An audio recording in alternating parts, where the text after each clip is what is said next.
দাখিল 2026 exam routine finally আজকে বাংলাদেশ মাদ্রাসা শিক্ষা বোর্ড থেকে দাখিল 2026-এর পরীক্ষার সময়সূচি প্রকাশ করা হয়েছে।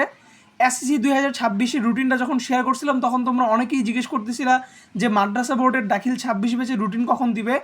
এখন আজকে হচ্ছে বাংলাদেশ মাদ্রাসা শিক্ষা বোর্ড থেকে এই রুটিনটা প্রকাশ করা হয়েছে দাখিল 26 পরীক্ষার্থীদের জন্য।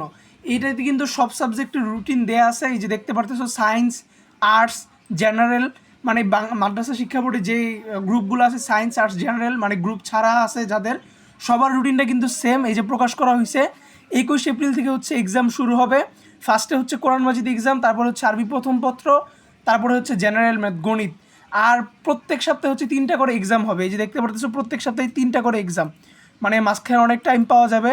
এখনও যারা হচ্ছে তোমরা এই রুটিনটা ডাউনলোড করো নাই, এর আগের ভিডিওতে আমি অলরেডি হচ্ছে একটা ছবি ছাড়ছি রুটিনের, আমার আইডিতে গেলে দেখতে পারবো, ওইখান থেকে তোমরা ডাউনলোড করে নিতে পারো। এবং আমি হচ্ছে এই ভিডিওর কমেন্টেও হচ্ছে এই রুটিনটা তোমাদেরকে দিয়ে দিব। এখনও যারা হচ্ছে রুটিন ডাউনলোড করো না, তোমরা হচ্ছে কমেন্ট থেকে ডাউনলোড করতে পারো, অথবা এর আগের ভিডিওতেও দিয়ে দেওয়া হয়েছে, ওইখান থেকেও ডাউনলোড করতে পারো। ভিডিওটা ভালো লাগলে অবশ্যই আইডিটা ফলো দিয়ে রেখো। ইনশাল্লাহ আরও আপডেট ভিডিও এই আইডিতে শেয়ার করা হবে।